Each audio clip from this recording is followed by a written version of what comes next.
जगत गुरु तत्वदर्शी संत रामपाल जी महाराज जी के पावन सानिध्य में भक्ति की अलख जगाने तथा श्रद्धालुओं को सत्य भक्ति मार्ग का रास्ता दिखाने हेतु कनाडा के लोकप्रिय channel the TV NRI channel पर जगत गुरु तत्वदर्शी संत रामपाल जी महाराज जी के मंगल प्रवचनों का प्रसारण प्रतिदिन सुबह 7:30 बजे से 8:30 बजे तक तथा रात्रि 7:30 बजे से 8:30 बजे तक किया जा रहा है। इस सत्य भक्ति मार्ग को अपनाने के लिए अधिक से अधिक सत्संग प्रसारण देखें। इस सत्संग प्रवचन का सीधा प्रसारण संत रामपाल जी महाराज लाइव सत्संग YouTube चैनल और जगत गुरु संत रामपाल जी महाराज फेसबुक पेज पर भी देख सकते हैं। गरीब अनंत कोटि ब्रह्मांड में बंदी छोड़ कहा है, सो तो एक कबीर है, जननी जना न माए। 628 वर्ष पूर्व सशरीर इस धरा पर प्रकट हुए कबीर प्रभु की लीलाओं व उनके अद्वितीय ज्ञान की होगी अमृत वर्षा। संत रामपाल जी महाराज जी के पावन सानिध्य में 9, 10 व 11 जून 2025 को कबीर परमेश्वर का 628वां प्रकट दिवस मनाया जा रहा है, जिसमें संत गरीबदास जी की अमृतमय वाणी का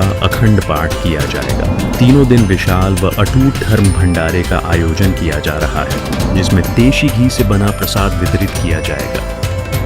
इस महासमागम में 10 जून 2025 को दहेज मुक्त विवाह व रक्तदान शिविर का आयोजन बड़े स्तर पर किया जाएगा तथा निःशुल्क नाम दीक्षा भी दी जाएगी। इस पवित्र व भव्य समागम पर आप सभी सह परिवार सादर आमंत्रित हैं।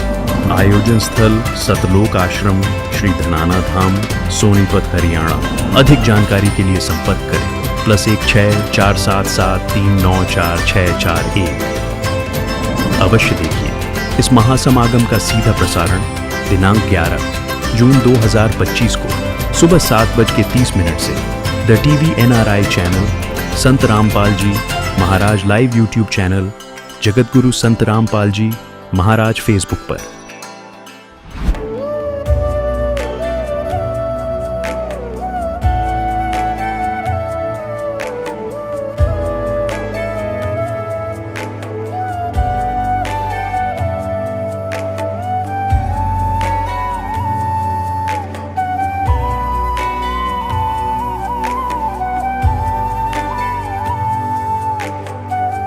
गीता में अर्जुन को स्वयं भगवान कह रहे हैं कि उस परमेश्वर की शरण में जा, उसके लिए उन संतों के पास जा जो तत्वदर्शी हो।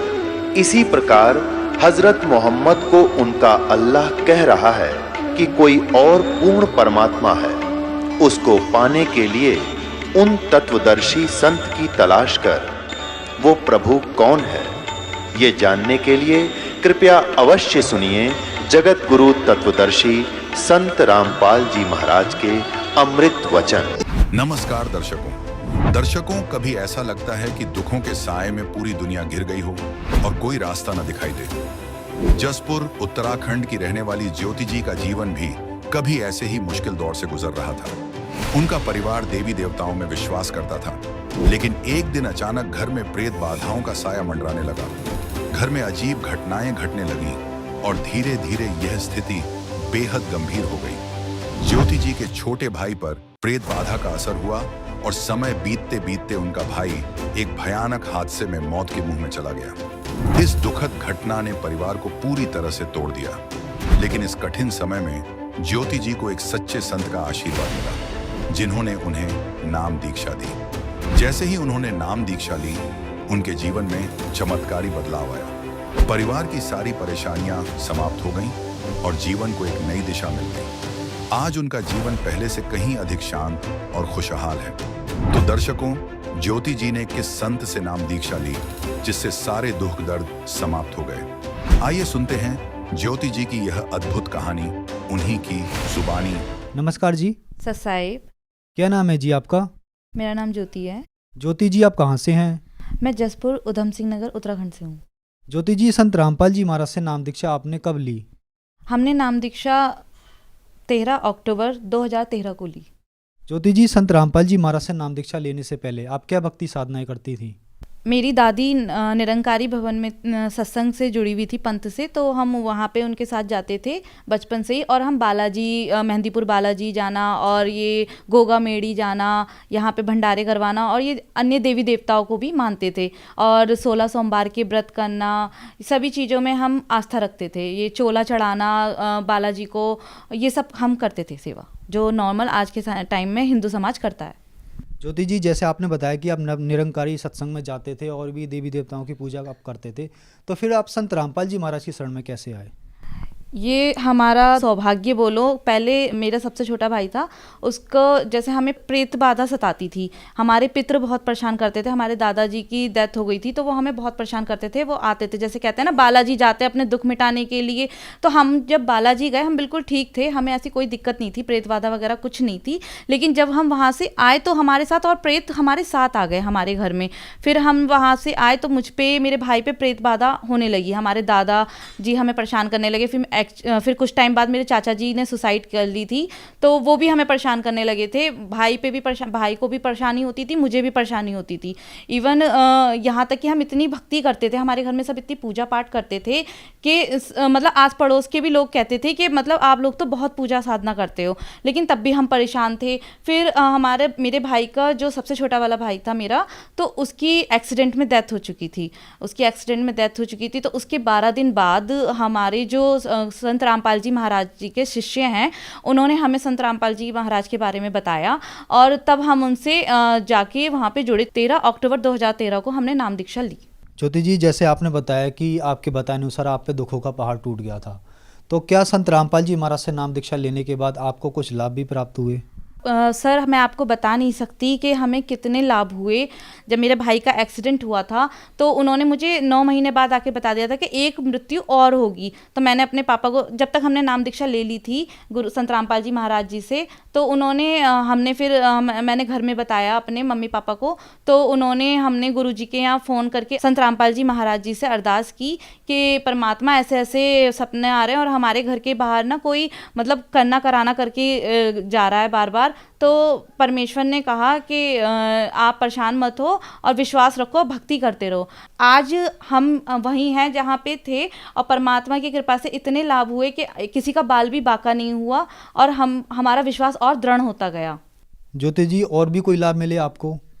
सर, जो मेरे हस्बैंड हैं उनको 5 साल से मतलब गले में एलर्जी थी। बहुत ट्रीटमेंट करा लिया था, ऐसा लगता था उनको जैसे कि गले में कोई मतलब नाखून नोच रहा है। मतलब हर जगह से उन्होंने ट्रीटमेंट करा लिया था, अच्छे से अच्छे डॉक्टर से ट्रीटमेंट करा के देखा, लेकिन उन्हें कहीं से भी लाभ नहीं मिला। देसी नुस्खे हो या फिर अपना कुछ भी हो, कहीं से लाभ नहीं हो रहा था। लेकिन उन्होंने एक दिन ऐसा हुआ, माला परमात्मा की जो हम माला करते हैं, हमारे संत रामपाल जी महाराज ने हमें कुछ मंत्र दे रखे हैं, वो हमारे हस्बैंड कर रहे थे। तभी संत रामपाल जी महाराज जी से अरदास की कि परमात्मा मतलब ये मेरा गले में इतनी दिक्कत क्यों है, मैं तो आपकी शरण में हूँ और मेरी गले की दिक्कत ठीक कीजिए। तो वो रात को जैसे सोए तो उन्हें सपने में संत रामपाल जी महाराज जी जो है हमारे मेरे हस्बैंड के पास आए और वो उनसे बोले कि उनके गले पे हाथ रखिए कि जा, अगर मैं सच्चा परमात्मा होऊंगा तो तेरे गले का रोग नहीं रहेगा। और वो दिन है सर, और आज का दिन है। मेरे भगत जी को हल्की फुल्की कभी किसी चीज़ की गोली की जरूरत पड़ गई तो पड़ गई, नहीं तो उनका आज के टाइम में गले की दिक्कत ही गायब हो चुकी है। कि वो गले का जो एलर्जी थी, जो एलर्जिक जिसको कहते हैं कि हम लोग कि जो सही नहीं हो सकती, वो कहाँ गई पता ही नहीं। जैसे मेरा अभी रिसेंट का ही था, मेरे साथ क्या लाभ हुआ, मेरी ये जो हाथ की हड्डी है, मैं राइट हैंड से ही वर्क करती हूँ और मेरा खुद का बुटीक है। और ये जो मेरे राइट हैंड की है, ये आप देख सकते हो, ये हड्डी बढ़ चुकी थी पूरी, ये यहाँ पे गड्ढा हो चुका था, ये हड्डी ऑलमोस्ट बाहर हो चुकी थी। मैं अपना हाथ ऐसे भी नहीं कर सकती थी। तो मैं ऐसे मतलब मेरे हस्बैंड ने बोला और जो मेरे बुटीक में लड़कियां आती हैं उन्होंने सबने बोला कि दीदी आपके हाथ में इतना दर्द है, आप डॉक्टर को दिखाओ। मेरे हस्बैंड भी बोले कि देखो तुम काम करती रहती हो और ये राइट हैंड मतलब सीधा हाथी है और इससे तुम काम करती हो, अगर यही खराब हो जाएगा तो फिर क्या फ़ायदा, तुम डॉक्टर को दिखाओ। तो मैं बहुत लाइटली ले रही थी, नहीं हो जाएगा सही, एक दिन हो जाएगा, 2 दिन, ऐसे करते करते 1 हफ्ता हो चुका था। लेकिन मैं हमारे यहाँ जैसे संत रामपाल जी महाराज जी के आश्रम है बने हुए, वहाँ पे मंथली सत्संग होते हैं। तो मैं उस सत्संग में आई हुई थी, तो मैं सत्संग में बैठी थी, सत्संग चल रहा था संत रामपाल जी महाराज जी का। तो वो मैं बस बैठे बैठे ये सोच रही थी कि मैं किसे दिखाऊं, कौन से डॉक्टर को दिखाऊं, कि मतलब मेरा तो हाथ ही है, मैं मतलब सीधे हाथ से ही काम करती हूँ, मैं तो बिल्कुल परेशान हो जाऊंगी अगर मेरा हाथ बिल्कुल बेकार हो जाएगा, बिल्कुल मुड़ भी नहीं रहा था मेरा हाथ। तो फिर मैंने कहा नहीं, मैं सत्संग चलते चलते मुझे ध्यान आया कि हम जब संत रामपाल जी महाराज जी डॉक्टरों के डॉक्टर हैं तो मैं उनकी शरण में हूँ और मैं फिर यहाँ क्यों आई हूँ। मैंने कहा नहीं, परमात्मा से मैं सिर्फ ऐसे अपने मन में बोली, नहीं परमात्मा इसे आप ही ठीक करोगे, मैं कहीं डॉक्टर को नहीं दिखाऊंगी और इसे आप ठीक करो, मैं कहीं से किसी से दवाई नहीं लूँगी। तो आप यकीन नहीं करोगे, शाम तक मतलब मुझे ऐसा मतलब फ़ील भी नहीं हुआ कि मेरा हाथ सही हो रहा है या नहीं हो रहा है, हल्का हल्का, लेकिन मैं मोड़ नहीं पा रही थी। तो मैंने घर का सारा काम किया जाकर सत्संग से, और रात तक जब सारा काम समेट के निपटा करके जब मैं अपने जैसे हाथ ऐसे करके मोड़ा, सर मेरा हाथ ऑटोमेटिकली ऐसे हो गया। तो मैं अपने हस्बैंड को बोल रही हूँ, देखो मेरा हाथ सही हो गया, और यहाँ पे मेरी हड्डी इतनी उठ चुकी थी कि ऑलमोस्ट देखी जा सकती थी और गड्ढा हो चुका था। इसका प्रूफ अगर आपको किसी को यकीन ना हो तो मेरे बुटीक है जसपुर के अंदर, वहाँ पे गंगा बुटीक के नाम से, आप वहाँ पे आके पता कर सकते हो। सारी लड़कियाँ जितनी भी स्टाफ थी इस चीज़ कि वो गवाह हैं कि यहाँ दीदी की उंगली इतने ये हड्डी उठ चुकी थी और गड्ढा हो चुका था, और ये बिना किसी दवाई के, किसी ट्रीटमेंट के बिना, ये मेरी हड्डी अपने आप ही ऑटोमेटिकली अपनी जगह पे आ चुकी है, और वो ना कोई दर्द है और हाथ भी मेरा सही है। और जो जैसे मेरी रमैनी हुई थी, तो रमैनी के मतलब जैसे सबको रहता ही है कि संतान का, कि मतलब सब पूछते भी हैं कि आपके यहाँ संतान, तो मुझे भी ये रहा था कि हाँ भाई सभी टोकते हैं कि मतलब है नहीं करके। तो हम जैसे सत्संग सुनते थे तो हमने किसी से ट्रीटमेंट नहीं कराया था, जैसे नॉर्मली डॉक्टर के पास जाते हैं, मैं ऐसे नहीं गई थी। तो मैंने संत रामपाल जी महाराज जी से अरदास की, सत्संग जैसे हमारे टीवी में आता है साधना चैनल पे 7:30 से 8:30, तो मैंने सत्संग सुन रही थी। तो मैंने परमात्मा से उसी टाइम अरदास की दंडवत करते हुए कि परमात्मा मेरे संतान क्यों नहीं है, हम तो आपकी शरण में हैं। तो परमात्मा ने 10 महीने बाद मेरे संतान रही, और मेरे पास 2 बेटियां हैं, बहुत प्यारी सी हैं परमात्मा की दया से। और मेरे हस्बैंड की जब मेरी हमारे यहाँ शादी को रमैनी बोलते हैं, तो जब मेरी रमैनी मेरे भगत जी से हुई थी तो उनकी मतलब आर्थिक स्थिति इतनी अच्छी नहीं थी, घर भी नहीं था। हमारी शादी के बाद हमारे आज घर भी है, परमात्मा की दया से एक प्लॉट भी लेके रख रखा है, हमारा खुद का बिजनेस बहुत अच्छा चलता है हम दोनों का, हस्बैंड वाइफ का, और हमने खुद अपनी कार परचेस कर रखी है। हमारे घर में सारी सुख सुविधाएं हैं जो कि इस काल के लोक में होनी चाहिए। परमात्मा से हम इतना मांगते हैं, परमात्मा हमें झोली भर के देते हैं। मालिक कहते हैं ना कि सद्भक्ति पे लगे रहो, मर्यादा में बने रहो, तो ये सब लाभ तो मैं रूंगे में दूंगा। तो मालिक ने हमें बहुत लाभ दिए। संत रामपाल जी महाराज से नाम दीक्षा लेने के बाद आपको बहुत सारे लाभ प्राप्त हुए। तो जो दर्शक आज आपको टीवी पर देख रहे हैं और वो भी किसी न किसी चीज़ से परेशान है, किसी बीमारी से परेशान है, उनके लिए आप क्या कहना चाहेंगी?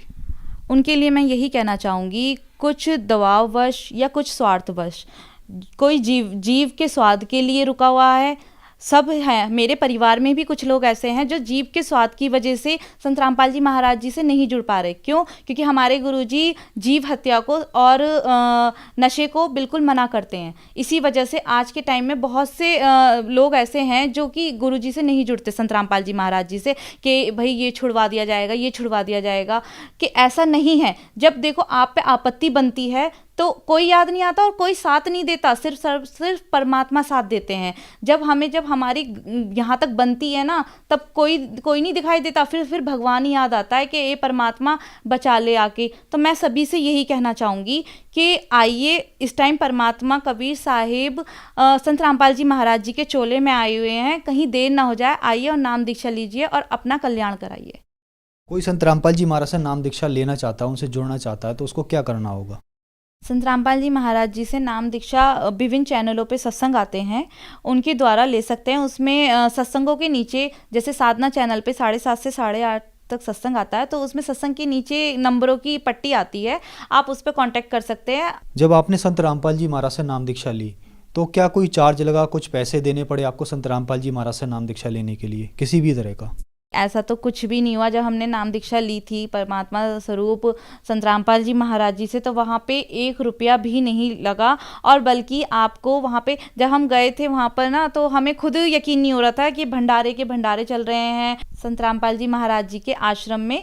वहाँ पे 1 रुपया भी नहीं लिया गया और वहाँ पे भंडारे चल रहे थे और रहने की भी व्यवस्था थी कि जैसे मैंने और दूसरे जहाँ के मैं नाम नहीं लेना चाहूँगी आश्रमों में देखा है जाकर कि मेरी दादी खुद थी निरंकारी पंथ में, तो वहाँ पे ऐसा था कि उच्च वर्ग को अलग बैठाया जाता था और निम्न वर्ग को अलग बैठाया जाता था। ये हमने खुद देखा है। और हमारे संत रामपाल जी महाराज जी के सतलोक आश्रम में ऐसा नहीं होता है। वहाँ पे किसी से भेदभाव नहीं किया जाता और वहाँ पे सर किसी भी चीज़ की नाम दीक्षा के लिए पैसे नहीं लिए जाते। धन्यवाद जी। सर साई। दर्शकों, अभी आपने सुने संत रामपाल जी महाराज से दीक्षा प्राप्त करके सुखी हुए भक्त के अनुभव। अब देखिए जगत गुरु तत्वदर्शी संत रामपाल जी महाराज के मंगल प्रवचन।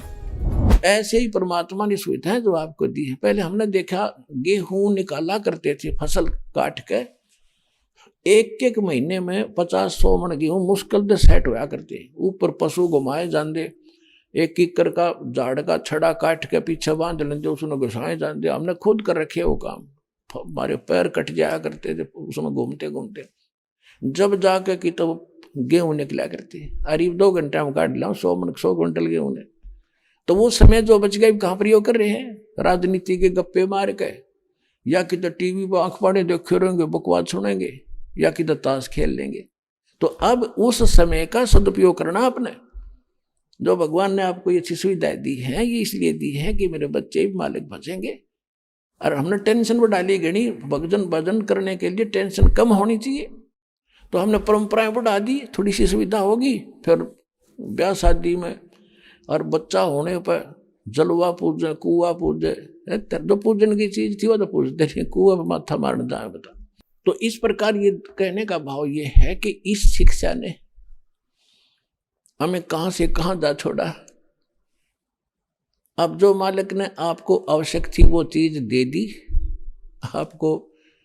आपको जरूरत थी इलेक्ट्रॉनिक मीडिया की, घर बैठे आप अपना भगवान का सत्संग सुन सकते हैं। आपको आवश्यकता थी मोबाइल फोन की, चिप डालो, इसमें मेमोरी कार्ड डालो और मालिक की आरती शुरू करो, मंत्र कर लो, कभी प्रवचन सत्संग सुन लो। यानी सारा दिन इस माइंड को ब्यूजी रखे ना, ये तो भूत है ही मन। एक बाबा जी था, उसने अपने चेले को एक विद्या सिखा दी और उसने कहा बेटा मेरी अब्सेंस में इस विद्या को प्रयोग मत करना। वो कहने लगा ठीक है गुरुजी। एक दिन गुरुजी कहीं चले गए, उसने सोचा गुरुजी ने जो विद्या बताई है उसने देखते लूं वह कारगर भी है कि नहीं। उसने बाद में वह प्रयोग कर ली तो उसके सामने एक जंद प्रकट हो गया, भूत जंद। और वो कहने लगा बोलो जी आदेश दो मुझको। और एक मेरी बात सुन लो, मेरी मर्यादा है कि या तो मुझे काम बताते रहना, अन्यथा मैं तुझे मारूंगा। फिर मैं उलझा हुआ, मैं बेला हुआ, काम से फुर्सत मिलते ही मुझे काम नहीं मिला तो तन्ने मारूंगा। अब वो डर गया, उसने कहा कि आटा ला। वो गया 2 मिनट में आटा ला कर रख दिया। फिर कहा पानी भर दे, वो पानी ले आया। फिर कहा सफाई कर दे, सफाई कर दी। कपड़े धो दे, कपड़े धो दिए। अब उसने सोचा भाई भी वो मारेगा ही, के काम बताऊं, कर दिया ना फटाफट। इतने में गुरुजी आ गए और देखा गुरुजी भाग के पैरों में गिर गया। गुरुजी मुझे बताओ क्या हो गया? कि ये जंत मेरा पीछे पड़ दिया। कि तेने वो विद्या प्रयोग कर ली? हाँ जी गलती बन गई। चलो भाई करते दी इतने गलती पर एक काम करे। इसने यूं कह दिया कि एक बांस लावे लंबा। ने बोला बांस ला। वो बोले आया, बांस फट गई। तो गुरुजी बोले इसको कह दे इसमें जमीन में गाड़ दे सीधा। उन्होंने गाड़ दिया, बाकी ऊपर नीचे थोड़ा 2-4 फुट नीचे गाड़ दिया। फिर अब इसको कह दे इस पर चढ़े जा उतरे जा। जब मुझे जरूरत होगी तो बुला लूंगा।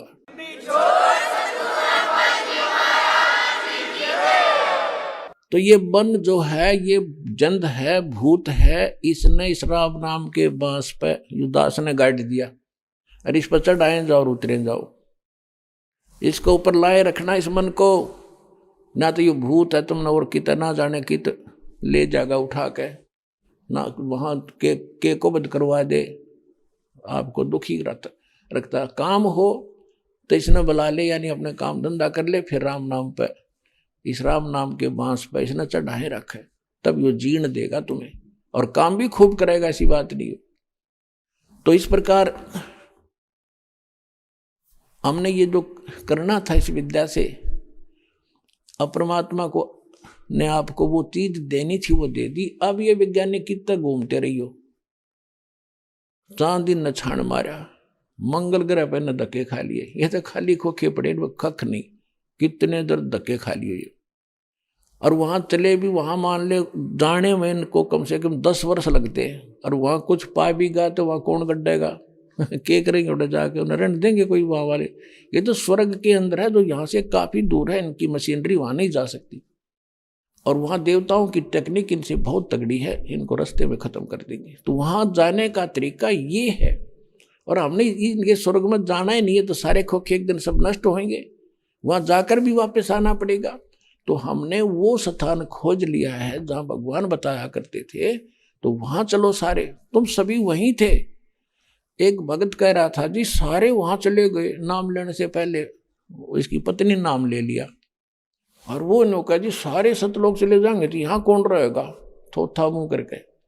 मैं बोला चांद पर रह लेनो भी खाली पड़ा, मंगल ग्रह सारे खाली पड़े, एक खोखा यो भी घूमता रहेगा, पत्थर खाली, तुमने शर्म मारना इसका, अरे कोई सुख है। और कल ये एक दिन इस पर पूरे पर प्रलय होगी, कोई नहीं रहेगा, तब कौन रहेगा यहाँ पर। न बोला किसने देखी है बता, ये भी न कौन समझाओ किसने देखी है। तो ये बातें सारी सत्संग से सेट होंगी, किसने देखी है, इसमें कितनी सच्चाई है। जब भगवान ने बताई और संतों ने देखा और फिर बताया, तो यह सारी सच्ची है, इसको मानने पार पड़ेगी, हमने मानना ही पड़ेगा। तो कहने का भाव यह है कि हम नास्तिकता की ओर चल पड़े, इस विज्ञान के अज्ञान से और अपरमात्मा के ज्ञान से। अच्छा, परमात्मा ने आपको जो चीज आवश्यक थी वो दे दी, बाकी कुछ भी करते रहो, जो इसमें अवगुण हैं वो खत्म हो जाएंगे। जैसे अब तो इन मोबाइलों में जवान बच्चे बकवास भरे फिरते हैं, इसमें खूब बिगाड़ हो गया। अब जिन बच्चों को हमने खूब देखा था, जब शादी योग्य जब तक नहीं होया करते बेटा बेटी, तो कोई विकार या बकवाद उनको देखने सुनने को भी नहीं मिलती थी। अब बच्चा समझन जोगा होते ही, और ये यूट्यूब और ये मोबाइल फोन जब वह चलाना सीख ले, चाहे उसने कख ना आता हो अपने पढ़ाई का, इसने जरूर सीख ले, और जब वह ढूंढ लेगा कड़ोई बकवाद भरी है। तो बिगाड़ कालना तो कति नाश करने के लिए कोशिश की थी, लेकिन दयाल ने अब इसका सदुपयोग बताया है। अब इसका सदुपयोग करेंगे हम। छोटे छोटे बच्चे आरती लाया करेंगे, कान में लीड ला दे मामा मम्मी मंत्र करूंगा, अब वो आड़े मंत्र करें, वो सुने बकवाद दूसरे आड़े, तो वो सारे ही आएंगे फिर भगवान के दरबार में। इस ज्ञान को समझेंगे तो उनका भी उद्धार होगा। बुराई आप जी नहीं करा फिर करने, ये देखने भी दिल नहीं करेगा आपको, ये बकवाद दें टीवी फिल्म इनके अंदर, ये सब खत्म हो जाएंगे। तो इस ज्ञान से, अब विज्ञान ने तो हमारे को ये बकवाद दी, और तत्व ज्ञान इन सब का नाश करके हमें भगवान देगा, इससे हमें ज्ञान मिलेगा। अब पुण्यात्माओं, हमने परमात्मा की हर एक बात को स्वीकार करना होगा, तब हम आगे बढ़ेंगे। कहते हैं परमात्मा से क्या मांगना है, साईं इतना दीजियो जा मैं कुटुंब समावे, हम भी भूखे ना रहे अतिथि ना भूख जावे। ये दाता इतना अपने दास को देते रहना, हम भी भूखे ना रहे, और कोई हमारे द्वार पे अतिथि आ जावे तो वो भी परमात्मा भूखा ना रहे। और पुण्यात्मा, इससे अधिक यदि हम मांगते हैं तो फिर हम भगत नहीं रहे, हम तो जगत के भाव को देखकर मांग रहे हैं। अब पुण्यात्मा, आज की जो आवश्यकता है क्या भगवान से छुपी है। जैसे जिस समय नरसिंह जी ने परमात्मा के कहने से अपनी सारी संपत्ति दान कर दी और जंगल में झोपड़ी डाल कर बैठ गया, लेकिन फिर भी अब इतना ज्ञान हो गया, उस समय ज्ञान नहीं था, फिर भी वो परमात्मा में आस्था बनाए रखने के लिए हमारे लिए भगवान ने एक ऐसा अनमोल उदाहरण दिया। नरसिंह जी की एक बेटी थी, बेटा था नहीं और धन गणा था। जब परमात्मा ने उसको काफी समझा बुझा कर उसके साथ एक ऐसी लीला की जिससे उसकी बात बुद्धि ठिकाना आ गई, उसने धर्म कर दिया सारी संपत्ति का जो उसने संग्रह करके रखी थी। परमात्मा ने बताया माया तेरे जी का झाड़ बन जाएगी, तेरा नाश कर देगी।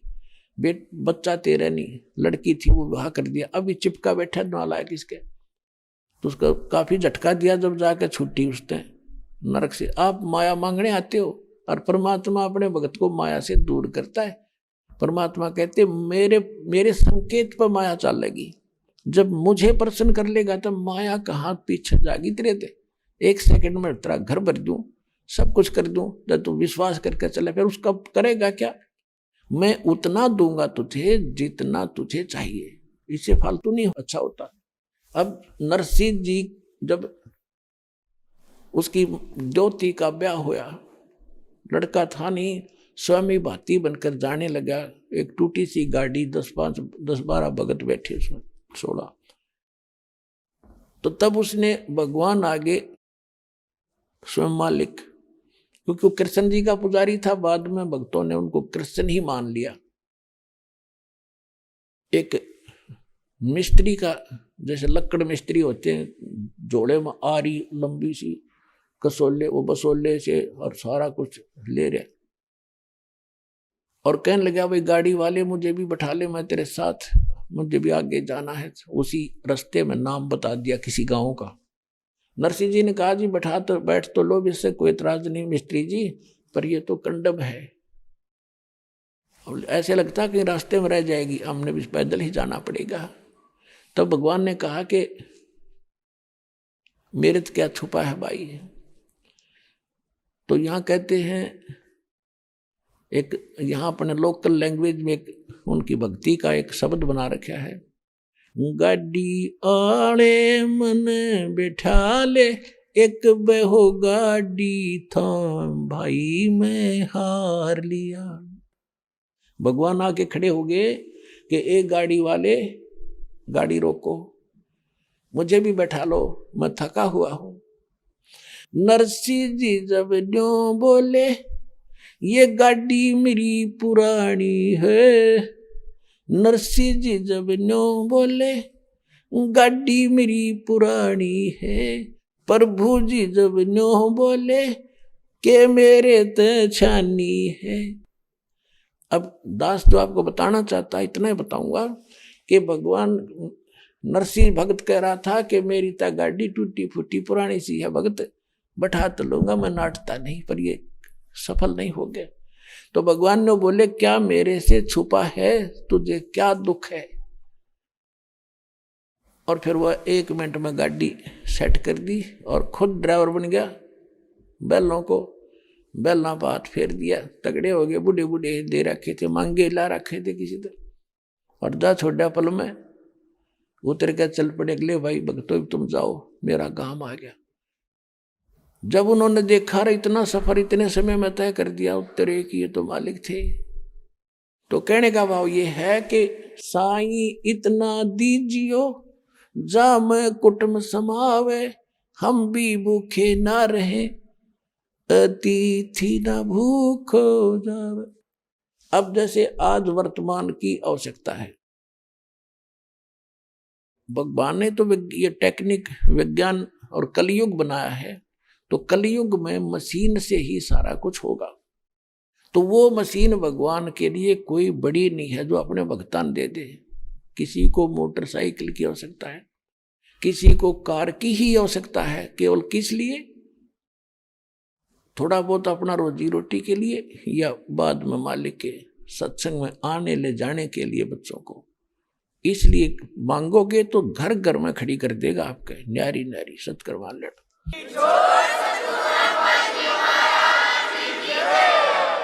अरे बेमतलब बकवाद मांगोगे, मालिक नहीं देगा, चाहे कितनी डिमांड करते रहिए, जो आपको हानि होती दिखे। तो परमात्मा से हम कुछ मांगेंगे तो क्या उससे छानी है, क्या छुपा उससे? हमारी आवश्यकताएं, हमारी डिमांड, हमारी विपत्ति उस मालिक से छुपी नहीं। ये भाव था दास का ये कहने का। तो इसके लिए एक थोड़ा उदाहरण, एक परमात्मा ने जो लीला करके दिखाई, उसको हमने भी कुछ अपने जीवन में ढालना पड़ेगा। अब परमात्मा यही ज्ञान सुनाया करते थे जो दास सुना रहा है, और उस समय मालिक के साथ इतना विरोध हुआ था, हिंदुओं के धर्म गुरु आचार्य शंकराचार्य और ब्राह्मण संत मंडलेश्वर विरोधी हो गए। यो कबीर झूठा है, कपटी है, हमारे हिंदू धर्म का नाश करता है, वेद और गीता पुराणों के विरुद्ध ज्ञान दे रहा है। उधर से मुसलमानों के काजी मुल्ला पीर वो भगवान के दुश्मन हो गए। खूब कोशिश की उनको जान से मारने की, घेरे कुएं में डाल के ऊपर से मिट्टी डाल दी, परमात्मा बाहर बैठे पाए। सरसों का तेल का कढ़ाई उबाल कर उसके अंदर डाल दिया गया, मालिक को कोई असर नहीं हो रहा था। और राजा सिकंदर लोदी ने उसमें उंगली डाल के चेक करना चाहा कि कबीर जी बैठे हैं और उबल रहा है तेल सरसों का, जब ये नहीं जल रहे तो मुझे क्या दिक्कत होगी, चेक करने के लिए। क्योंकि उसके धार्मिक गुरु पीर शेख तकी ने यह कह दिया था कि राजन इसने तेल की तासीर ठंडी कर दी, जादूगर है इसलिए वो ना जल रहा। उस अपने पीर के विश्वास पर उसने डाल दी उंगली, जितनी उंगली तेल में गई थी कट के न्यारी होगी, जल गई, इतना तेज गर्म था और बेहोश होकर गिर गया राजा। तब परमात्मा निकले, राजा चिल्लावा होश में लाए, फिर चिल्लाओ बुरी तो मर गया रे मर गया। तो परमात्मा ने वो उंगली पूरी कर दी अगले, फिर मत इस चक्कर में आइए। तो इन्होंने सब अपने हथियार प्रयोग करके देख लिए, राजा को भगा के सब कुछ कर लिया, सजा दंडित करवाने की खूब चेष्टाएं की, दरिया में भी डुबोने की चेष्टा की, लेकिन वो तो परमात्मा थे, मूर्ख थे, अंधे गधे। भगवान के मार्ग में जो बाधा उत्पन्न करते हैं, परमात्मा जो काम करना चाहते हैं उसको कोई रोक नहीं सकता। और उस परमात्मा के मार्ग में जो खड़ा होकर विरोध करते हैं तो अंधे गधे होते हैं। एक अंधा गधा रेल की पटड़ी पर खड़ा, उसने ये नहीं मालूम था कि तू गलत खड़ा है। अब उसने अंधे के पास कानों से भनक आती है, कौन तुझे डिस्टर्ब करने आ रहा है निकट, तो उसी तरफ पैर कर लेता हो और दोनों लात मारा कर गठिए दुरुत्ती छोड़ा कर। तो उसने देखा कि पीछे से कोई खटखट गड़गड़ होता आ रहा है, उसने उधर अपने पैर कर लिए, कान दे निकट, इसको ठोकूंगा, कौन मुझे डिस्टर्ब करने आ रहा है, छेड़ दे। वह गाड़ी निकट आई, उसने दोनों लात मारी वो उठा के पटक दिया, भाई पड़ा एक लोहा जाके। अब उस मूर्ख को ये नहीं पता था तू गलत जगह खड़ा है, या तो रेल मार्ग है तो आवेगी, इसने रोका कैसे तू। तो ये जो भगवान का चलाया मार्ग होता है, जो मालिक स्वयं आए थे, आज यूं चला रखे है जो दास के माध्यम से, और इसमें जो बाधा करेगा वो अंधा गधा होगा, कति मूर्ख महामूर्ख होगा, उसकी ऐसी हालत होगी। अब अंधा गधा था कौन, हिरण्यकशिपु। उसने अपना भट्ठा बैठाया और भगत को सताने की और उसके मुबादा करने की, भक्ति से हटाने की चेष्टा की थी, उसका सर्वनाश हुआ। तो इस प्रकार पुण्यात्माओं, परमात्मा उस समय ये ज्ञान दिया करते थे। और कैसे रहते थे, एक झोपड़ी में एक निर्धन व्यक्ति कपड़ा बुनते थे, 5-7 दिन में कोई कपड़ा बुनाई आती थी, उससे रोजी रोटी चलाते थे, आटा लाते थे मोल। तब परमात्मा के 4 परमात्मा खुद जो हैं,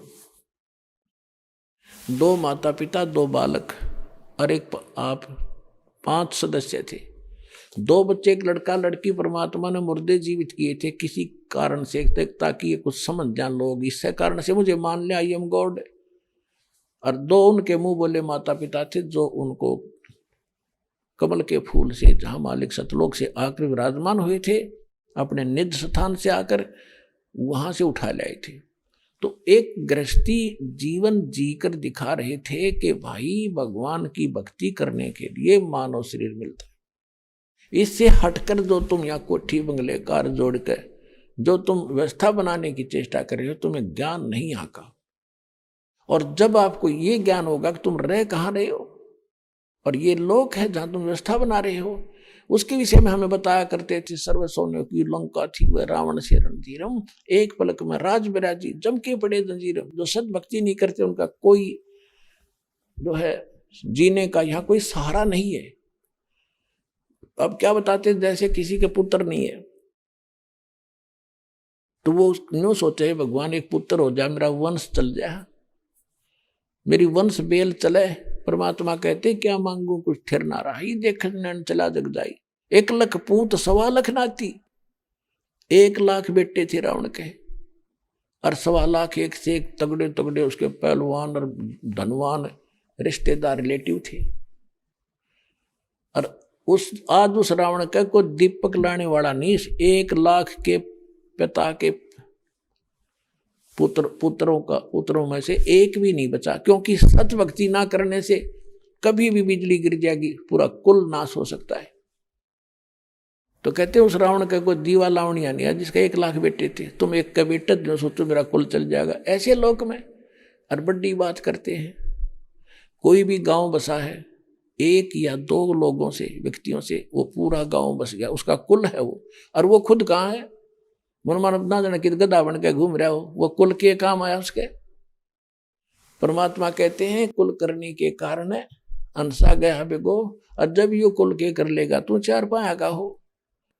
ठीक है, जहां भी आपका जन्म है, आपका कुल है, उस कुल को सुधारना है तो भक्ति करनी पड़ेगी। वो अभी परम पिता परमेश्वर कबीर जी की आपका 101 पीढ़ी पार हो जाएगी, 101 पीढ़ी।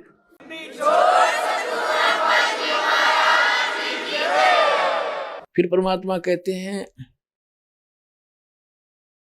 कुल खोए कुल होत है, कुल राखे कुल जावे, राम ने कुल कुल भेंट ले, सब कुल रहा समाए। अगर आप इस कुल के लोक लाज में आके भक्ति त्याग दी नहीं कर रहे हो, लोक लाज में आकर मर्यादा भंग कर देते हो, तो परमात्मा कहते हैं कि कुल खोए कुल होत है। इस कुल को तो आपने खोना पड़ेगा। खोना मीन इनकी उन मर्यादाओं में सहयोग नहीं देना है जो गुरु जी ने मना किया है। तो आपने कुल खो लिया, वो मर्यादाएं नहीं निभा रहे जो गलत थी, भक्ति बाधक थी। और कुल खोए कुल होत है, कुल रखे कुल जावे। लोक लाज में आकर मर्यादा भंग कर दिया आपने। कुल की मर्यादा तो राख ली, लेकिन भगवान रुष्ट गए आप थे, वो रुष्ट हो गए। वो कुल भी गया और आप भी गए। फिर गधे बने, वहां कुल कुत्ते में जन्म लिया, वहां भाईचारा साये मिल लेंगे, माता पिता भी मिल लेंगे और भाई बहन भी वहां मिल लेंगी। परमात्मा कहते हैं मात पिता मिल जाएंगे 184 माही, सतगुर सेवा और बंदगी भाई फेर मिलन की नाही। माता पिता तो आपको सब जगह मिल जाएंगे। गधे का जन्म लेंगे वहां भी माता पिता, कुत्ते का जन्म लेवाएंगे वहां भी माता पिता, सुअर का जन्म लेंगे वहां भी माता पिता, और सारा कुल त्यार पाओगा। लेकिन मानुष जन्म पाकर नहीं रटे हरि नाम, और जैसे कुआ जल बिना कर बनवाया क्या काम। लेकिन ये मनुष्य जीवन फिर नहीं मिलेगा। और माता पिता तो बहुत मिल जाएंगे। ये इस समय सत्संग और गुरु सतगुरु मिलना ये बड़ा दुर्लभ है, जो आपको उपलब्ध हुआ, सुलभ हो गया। तो कहते कुल राखें कुल जाएगा और कुल खोए कुल हो, राम ने कुल कुल भेंट ले, सब कुल रहा समाए। कुल खोए कुल जाए, कुल राखें कुल जात है, कुल खोए कुल होत है, कुल राखें कुल जाए, और राम ने कुल कुल भेंट ले, सब कुल रहा समाए। यानी परमात्मा के भक्ति मार्ग में आके आप इस कुल में जुड़ो। आपको यहाँ भाई बहन सब कुछ, और फिर सतलोक जाओगे, सदा के लिए आपका कुल चलेगा सतलोक में। तो इस यहाँ राम निकुल कुल के मिलने से आप सदा आपका खानदान बढ़ेगा। वहां कुल रहेगा जहां पहले रहा करते थे, वो आपका पूरा परिवार होगा। कभी मृत्यु नहीं होगी, राग द्वेष नहीं कती, क्योंकि वहां किसी चीज का अभाव नहीं है। अब जो प्रसंग चल रहा है, तो परमात्मा बहुत कुछ समझाया करते थे और कहा करते थे, लेकिन हम विरोधी हो गए उस भगवान के। तो उस समय परमात्मा कैसे रहा करते थे? एक झोपड़ी कुटिया बना के और मजदूरी करके, जुल्हे का काम करके जो रोटी रोजी मिलती थी उस मेहनताने से उसे गुजारा करते थे, और सत्संग सुनाते थे, नाम देते थे, भक्तों को आशीर्वाद देते थे। अब इस बात से क्षुब्ध होकर के उन अन्य धर्म गुरुओं ने सोचा कि ना यूं मारे तो मरता और ना यूं ज्ञान में हारता, बात नहीं जानता है। तो इसके लिए एक तरीका अपनाया कि इसको इतना लज्जित कर दो कि गांव छोड़कर भाग जा, काशी छोड़कर भाग जाए।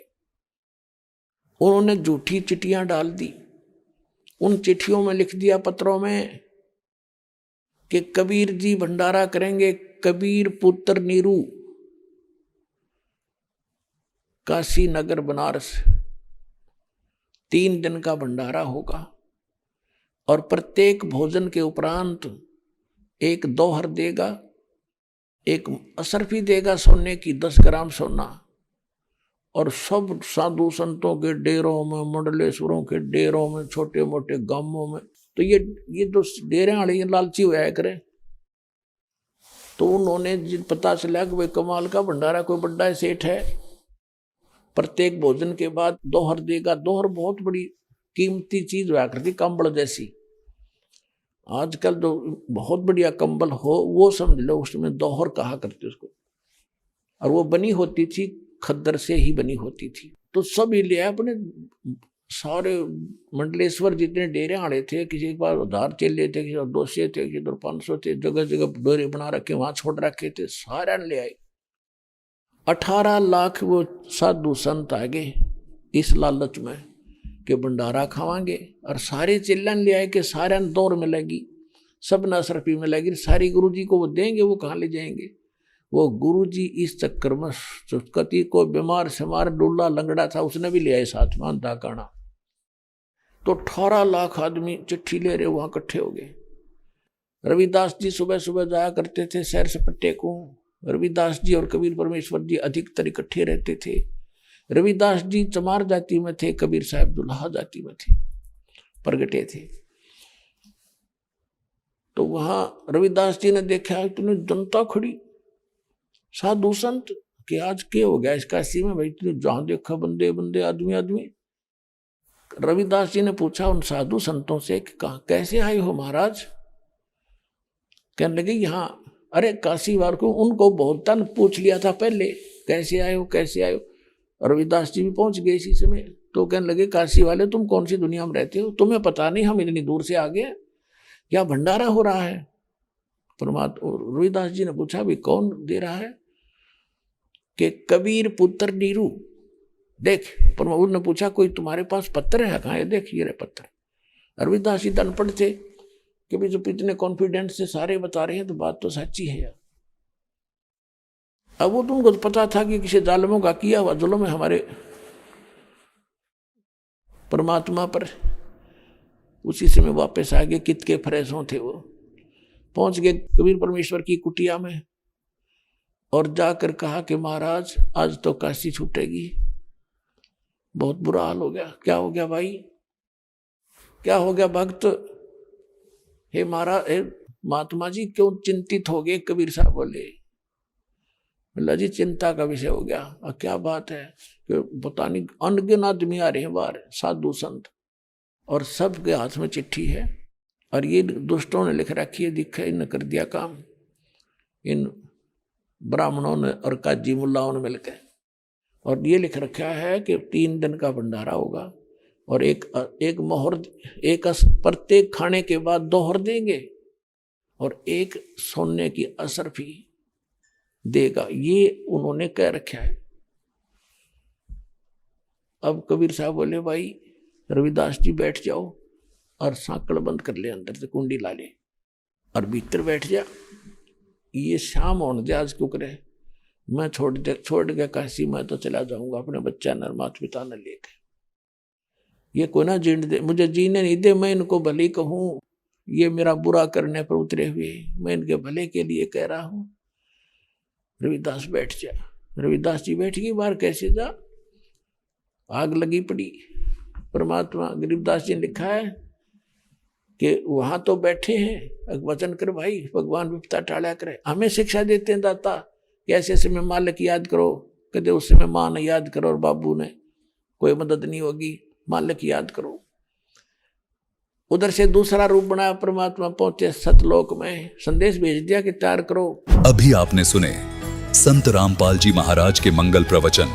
आइए अब सुनते हैं संत रामपाल जी महाराज से नाम दीक्षा लेकर सत भक्ति करके अद्भुत लाभ प्राप्त करने वाले अनुयायी के विचार। क्या आपको कभी ऐसा लगा है कि जीवन में दुखों और परेशानियों से निकलने का कोई रास्ता नहीं मिल रहा? सही गुरु की तलाश में भटकना, लेकिन फिर भी आत्मिक शांति और समाधान न मिल पाना। आज हम आपको एक ऐसी सच्ची कहानी सुनाने जा रहे हैं जो आपकी सोच को बदल देगी। ये है सुरेंद्र सिंह जी की प्रेरणादायक यात्रा, जिन्होंने जीवन के 12 साल राधा स्वामी पंथ में बिताए, प्रेत बाधा के कष्ट झेले और खुद भी गुरु बन बैठे, लेकिन फिर भी घर में दुख और क्लेश से छुटकारा नहीं मिला। फिर एक दिन सुरेंद्र सिंह जी की जिंदगी बदल गई जब इन्होंने टीवी पर संत रामपाल जी महाराज का सत्संग सुना। उस ज्ञान ने इनकी आत्मा को जैसे एक नई दिशा दे दी हो। वेद और शास्त्रों पर आधारित ऐसा ज्ञान जो सभी प्रकार के दुख और संकट को दूर करने में सक्षम है। हैरानी की बात है कि उस ज्ञान से जुड़ने के पश्चात सुरेंद्र जी की भूत प्रेत बाधा दूर हुई, नशा छूटा, शारीरिक कष्ट दूर हुए और पारिवारिक स्थिति भी बेहतर हो गई। जानिए पूर्ण संत की शक्ति का चमत्कार। स्वयं सुनिए सुरेंद्र जी का साक्षात्कार। सर नमस्कार। नमस्कार जी। क्या नाम है आपका? सुरेंद्र सिंह जी।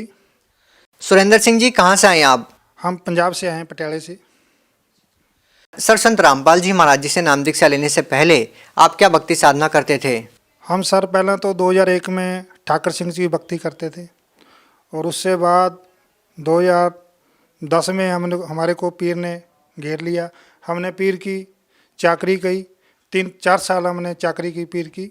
उससे बाद ਰਾਮਪਾਲ ਜੀ ਦਾ satsang ਟੀਵੀ ਤੇ ਚੱਲਦਾ ਸੀਗਾ, ਉਹਦੇ ਪ੍ਰਵਚਨ ਸੁਣਦੇ ਹੁੰਦੇ ਸੀਗੇ ਔਰ ਸੁਣਦੇ ਹੀ ਸਾਨੂੰ ਪਤਾ ਲੱਗਿਆ ਵੀ ਅਸੀਂ ਭਗਤੀ ਕੀ ਕਰਨੀ ਹੈ ਔਰ ਕੀ ਭਗਤੀ ਕਰਦੇ ਸੀਗੇ। ਸਾਡੇ ਕੋਲ ਇੰਨੀ ਸੰਗਤ ਆਉਂਦੀ ਸੀ, 2000-2500 ਬੰਦਾ ਹੁੰਦਾ ਸੀਗਾ। ਅਸੀਂ ਬੜੀ ਆਪਣੇ ਆਪ ਨੂੰ ਇੱਕ ਗੁਰੂ ਦੇ ਪਦ ਤੇ ਬੈਠੇ ਸੀਗੇ ਤੇ ਗੁਰੂ ਸਮਝਦੇ ਸੀਗੇ ਵੀ ਅਸੀਂ ਲੋਕਾਂ ਦਾ ਭਲਾ ਕਰਦੇ ਸੀ। ਜਦ ਕਿ ਮੇਰੇ ਘਰ ਦੇ ਵਿੱਚ ਅੱਗ ਲੱਗੀ ਸੀ, ਮੇਰੇ ਬੱਚੇ ਬਿਮਾਰ ਰਹਿੰਦੇ ਸੀਗੇ, ਮੇਰੇ ਘਰ ਦੇ ਵਿੱਚ ਬਹੁਤ ਜ਼ਿਆਦਾ ਦੁੱਖ ਦਲਿੱਦਰ ਕਲੇਸ਼ ਔਰ ਬਿਮਾਰੀ ਦਾ ਕੋਈ ਅੰਤ ਨਹੀਂ ਸੀਗਾ ਤੇ ਮੈਂ ਆਪਣੇ ਆਪ ਨੂੰ ਸੋਚਦਾ ਸੀਗਾ ਵੀ ਮੈਂ ਸਭ ਤੋਂ ਬੜਾ ਸੰਤ ਤੇ ਪੀਰ ਪਕੰਬਰ ਦਾ ਇੱਕ ਭਗਤ ਸੀਗਾ ਤੇ ਲੋਕ ਮੇਰੇ ਕੋਲ ਆ ਕੇ ਬਾਬਾ ਜੀ ਤੇ ਮੇਰੇ ਪੈਰ ਲੱਤਾਂ ਘੁੱਟਦੇ ਸੀ, ਭਲਾ ਮੰਗਦੇ ਸੀਗੇ, ਪਰ ਲੇਕਿਨ ਮੈਂ ਆਪਣੇ ਘਰ ਦੀ ਅੱਗ ਨਹੀਂ ਮਿਟਾ ਸਕਿਆ। ਤੇ ਜਦੋਂ ਰਾਮਪਾਲ ਜੀ ਦਾ ਸਾਸਨ ਸੁਣਦੇ ਹੋਏ ਸਾਨੂੰ ਗਿਆਨ ਹੋਇਆ ਤੇ ਪਤਾ ਲੱਗਿਆ ਵੀ ਅਸੀਂ ਇਹ ਭਗਤੀ ਗਲਤ ਕਰ ਰਹੇ ਹਾਂ ਤੇ ਉਸ ਤੋਂ ਬਾਅਦ ਟੀਵੀ ਤਾਂ ਸਭ ਬੰਦ ਹੋ ਗਏ ਸਨ। ਬੰਦ ਹੋਣ ਦੇ ਕਾਰਨ 8-9 ਮਹੀਨੇ ਪ੍ਰਵਚਨ ਹੀ ਚੱਲੇ ਸਤਿਗੁਰ ਰਾਮਪਾਲ ਜੀ ਦੇ ਪ੍ਰਵਚਨ ਸੁਣਦੇ ਹੋਏ ਸਾਨੂੰ ਪਤਾ ਲੱਗਿਆ ਵੀ ਟੀਵੀ ਚੱਲ ਗਿਆ ਤੇ ਅਸੀਂ ਫਿਰ ਉੱਥੋਂ ਟੀਵੀ ਦੇ ਰਾਹੀਂ ਨੰਬਰ ਲੈ ਕੇ ਤੇ ਸਾਨੂੰ चंडीगढ़ 40 सेक्टर ਤੋਂ ਅਸੀਂ नाम लेके आए, नाम दीक्षा लेती। जब नाम दीक्षा। सर आपसे एक बात पूछना चाहेंगे यहाँ पर हम कि आपने बताया कि आप ठाकुर सिंह जी की भक्ति करते थे, ये ठाकुर सिंह जी कौन थे?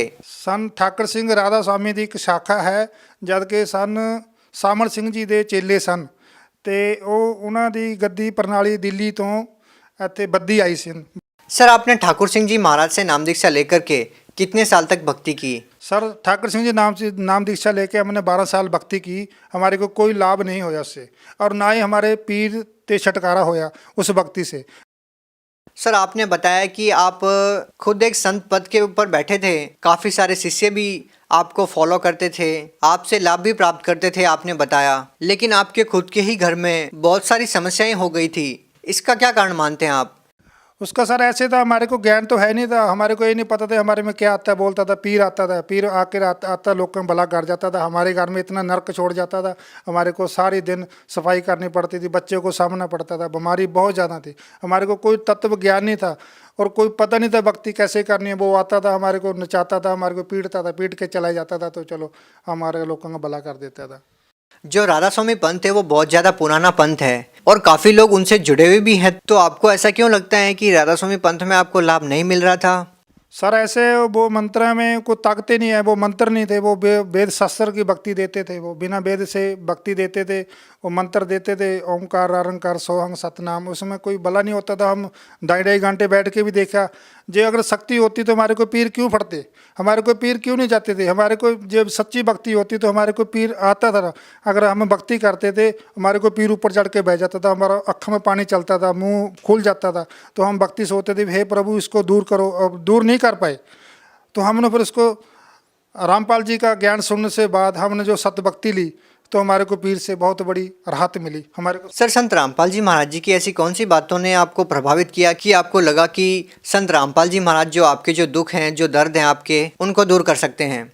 सर ऐसा है, एक दिन संत रामपाल जी का मैं प्रवचन सुन रहे थे टीवी पे, वो जन्म साखी चल रही थी, वो 2 अक्षर का नाम बता रहे थे गुरु जी, तो वो हमारे हृदय को छू गया। हमने ओम की भक्ति तो पहले कर रहे थे, जो पीर की भक्ति करते थे, ओम की भक्ति कराते थे, अगर जब सत रामपाल जी के हमने प्रवचन सुने और हमारे को दिल को छू गए भी, हे संत रामपाल जी आपका ऐसा ज्ञान है, जो ऐसी भक्ति है जो हम उल्ट दिशा में कर रहे थे और हम वेद शास्त्रों तो भी नहीं भक्ति कर रहे थे, तब हमारे को मन को इच्छा प्राप्त हुई भी थी हम इस संत का, इस रामपाल जी महाराज जी का नाम दीक्षा लेना है। तो तब ऐसी जब हमारे को पता लगा, ज्ञान सुना, ज्ञान समझने से बाद तब हम उसे चंडीगढ़ जाकर हम नाम लेते हैं।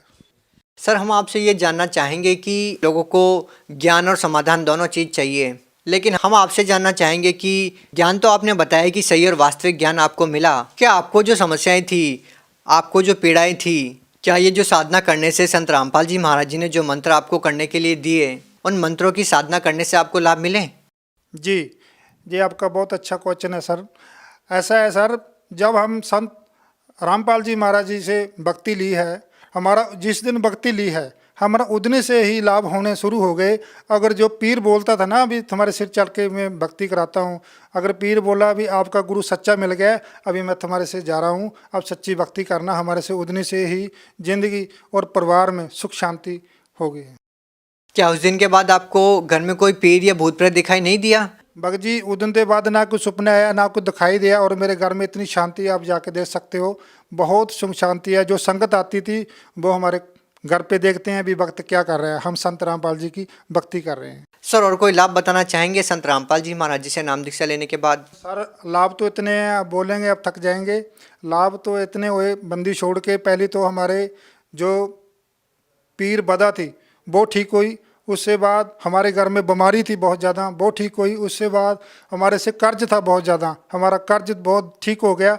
अभी सतगुरु की भक्ति करते हैं, अभी कोई चीज़ की इच्छा नहीं, हमारे को सतगुरु ने भक्ति दिया, भक्ति करते रहे। क्या आप कोई नशा करते थे?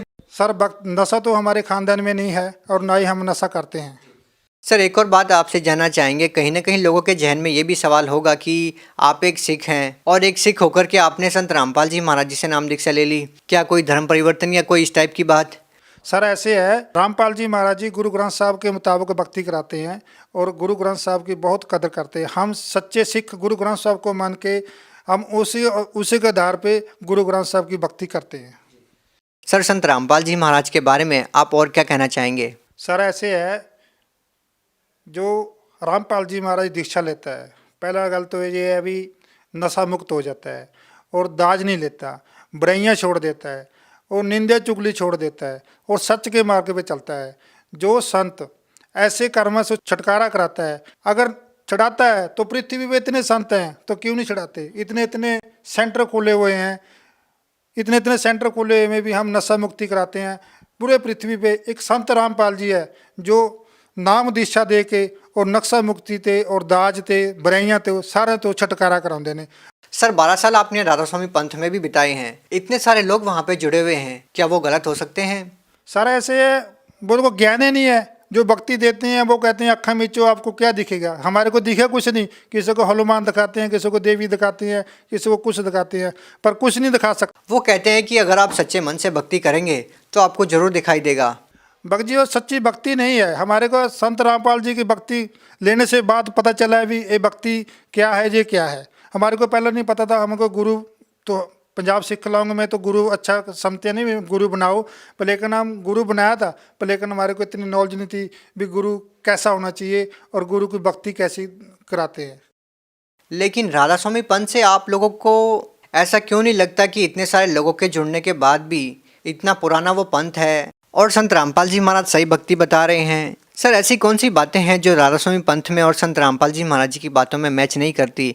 सर ऐसे है, जब हम राधा स्वामी पंथ से नाम दीक्षा ली तो वो उन्होंने नाम दीक्षा देने से बाद हमारे को कोई मर्यादा नहीं बताई, कुछ नहीं बताई, तो हमने उसकी भक्ति करते रहे। सर फिर ऐसा है, जब संत रामपाल जी के नाम दीक्षा लेने से बाद मर्यादा बताई और शास्त्र सारे खोल के दिखाए भी जे भक्ति करनी है, तो हमारे को मालूम पड़ा है भी जो शस्त्र खोल के अनुकूल शस्त्र अनुकूल भक्ति करा रहे हैं जे भक्ति सही है। अगर वो बिन शस्त्र से भक्ति दे रहे थे वो भक्ति सही नहीं थी, हमारे को लाभ नहीं हो रहे थे।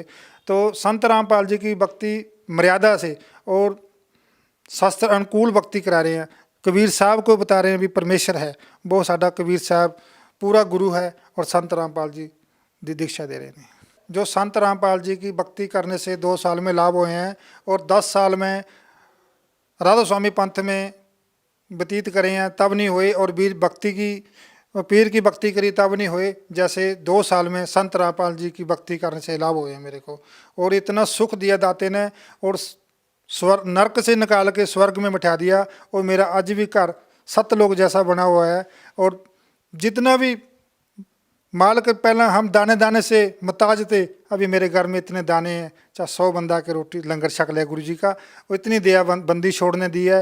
हमारे को इतनी गरीबी थी, इतना बुरा हाल था हमारे से, हम किसी को बता नहीं सकते। सर राधा स्वामी पंथ में लोग ये कहते हैं कि व्यक्ति केवल सांसारिक लाभ के लिए कैसे गुरु बदल सकता है, क्योंकि गुरु तो वो होता है जो आध्यात्मिक लाभ दे, जो रूहानी लाभ प्राप्त करवाए।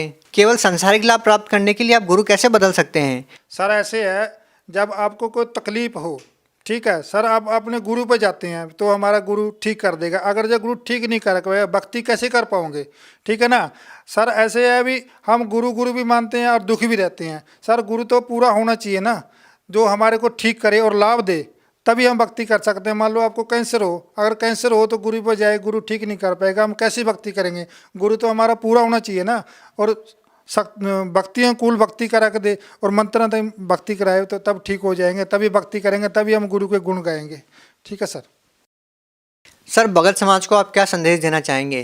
सर संदेश तो क्या, हाथ जोड़ के प्रार्थना कर सकते हैं भी बंदी छोड़ की शरण में आओ और सत्य भक्ति करो, इस काल जाल से छुटकर और सत्यलोक की भक्ति करो, और सत्यलोक जाना है हमने। जी धन्यवाद साहब जी।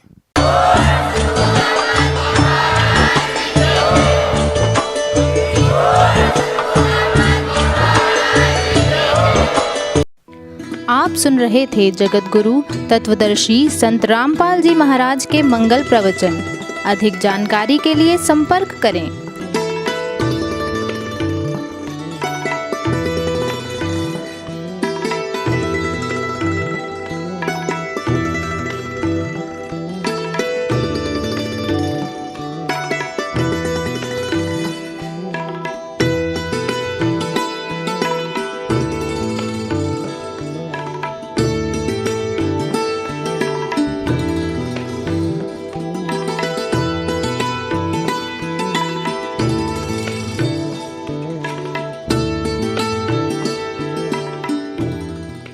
जगत गुरु तत्वदर्शी संत रामपाल जी महाराज जी के पावन सानिध्य में भक्ति की अलख जगाने तथा श्रद्धालुओं को सत्य भक्ति मार्ग का रास्ता दिखाने हेतु कनाडा के लोकप्रिय channel the TV NRI channel पर जगत गुरु तत्वदर्शी संत रामपाल जी महाराज जी के मंगल प्रवचनों का प्रसारण प्रतिदिन सुबह 7:30 बजे से 8:30 बजे तक तथा रात्रि 7:30 बजे से 8:30 बजे तक किया जा रहा है। इस सत्य भक्ति मार्ग को अपनाने के लिए अधिक से अधिक सत्संग प्रसारण देखें। इस सत्संग प्रवचन का सीधा प्रसारण संत रामपाल जी महाराज लाइव सत्संग YouTube चैनल और जगत गुरु संत रामपाल जी महाराज फेसबुक पेज पर भी देख सकते हैं। गरीब अनंत कोटि ब्रह्मांड में बंदी छोड़ कहा है, सो तो एक कबीर है, जननी जनाना माय।